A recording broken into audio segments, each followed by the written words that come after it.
Hello friends, my name is Ari and today I'm going to talk about Ragnarok and also references from the Bible. Well, it's not the end of the world, but the beginning of a new year. All must end in order to give way to a new beginning. Of course, for some, like me, the beginning of a new year means a change of life for the first 3 days of the year and then going back to the same thing. My life is a cycle of nonsense. Well, never mind. Let's start with the most obvious question. What is Ragnarok? If we want to have a shallow idea of what it is, well, it's simply the end of the world as we know it. But, of course, I'm not here to give you a simple explanation. For some people, Ragnarok already happened. If we understand that after this chaotic event, a golden age will begin, an age of peace and comprehension, the rebirth of the earth and a new prosperous world.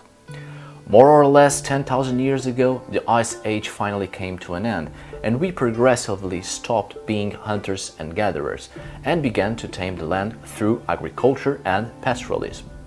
Controlling the earth and flora and the domestication of the fauna was one of the great steps to the so-called progress of civilization, and our dominion over the earth is leading to its destruction and the extinction of many species.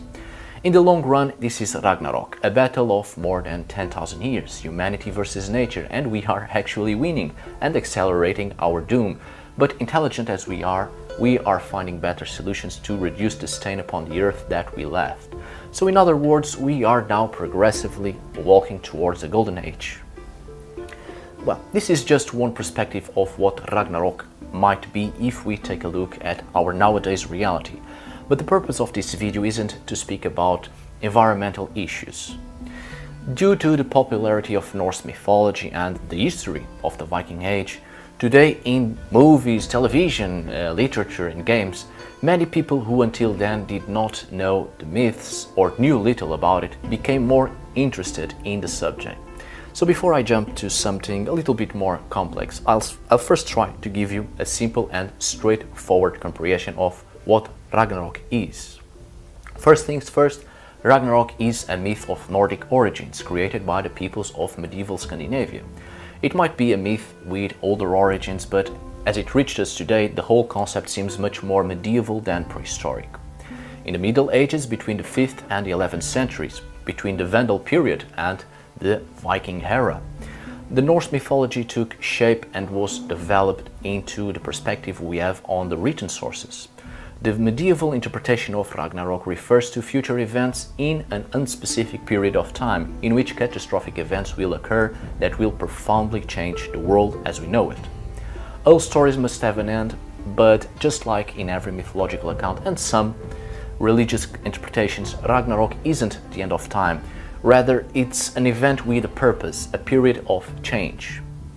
We must not forget that the written sources we have to read about Ragnarok were sources written in medieval Iceland during the 13th century, a period in Iceland's history already greatly influenced by Christianity, and the entire idea of Ragnarok seems a lot like the end of times prophecy as it is written in the Bible.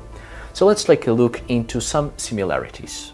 Before Ragnarok actually happens, there will be a great winter that will last 3 years. In here we can see the Icelandic perspective of things. A great portion of mythological accounts are shaped by the geographical realities people live in. So a world of ice and frost is a harsh reality for Scandinavian peoples, especially during medieval times. Iceland itself all around is filled with glaciers and volcanic activity, so fire and ice is a perfect combination for the end of times in an Icelandic perspective. Well, but after this long winter, humanity shall rise up and fight each other, great and terrible wars. In the Bible, that's what happens before the end of days, war on a large scale. If you study medieval history, you know that the greatest fear of war during medieval times wasn't the war itself, but famine, which led to an increasing of crime. Before Ragnarok, the survivors of the great wars will only have morning dew to feed on. During this time, the prose Edda speaks of incest as one of the things that will occur.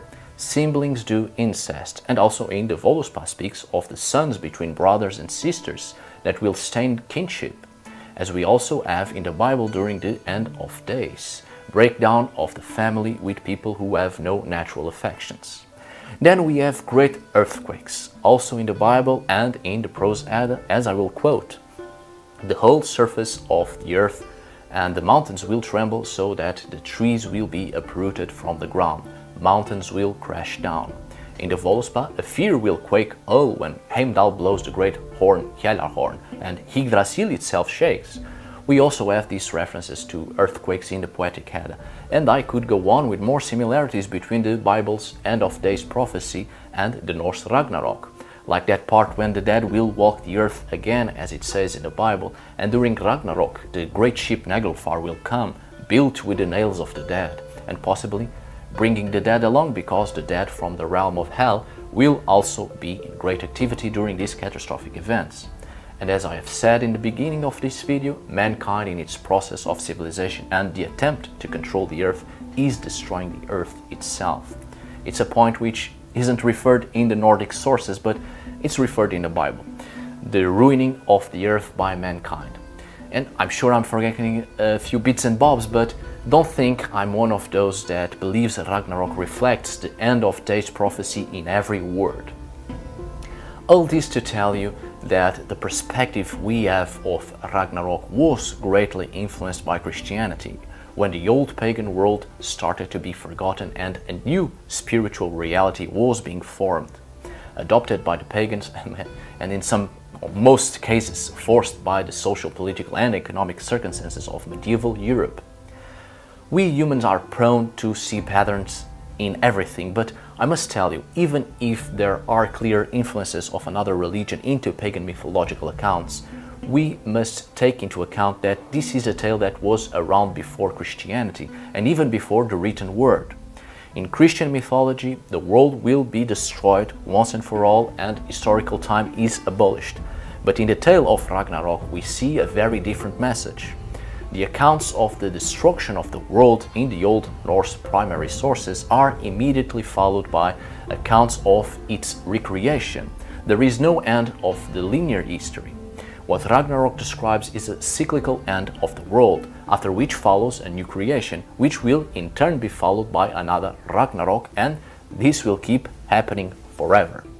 This specific point makes all the difference between the two religious realities. Christianity that does not accept reality and there must be an end and it's all over, and the Norse paganism that accepts reality and that life will go on no matter what, but there always must exist a balance, order in chaos, creation and destruction, life and death. So on another video I shall speak about Ragnarok and trying to focus on the pagan perspective.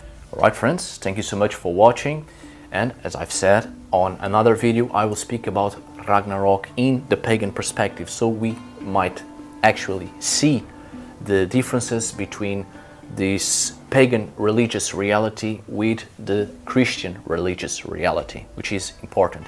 I've made this video because a lot of people think that Ragnarok reflects the Bible in every word, which isn't true. There are clear influences from Christian sources, but the tale itself of Ragnarok gives us a different message. So, once again, thank you so much for watching. See you on the next video, and of course, tack för idag!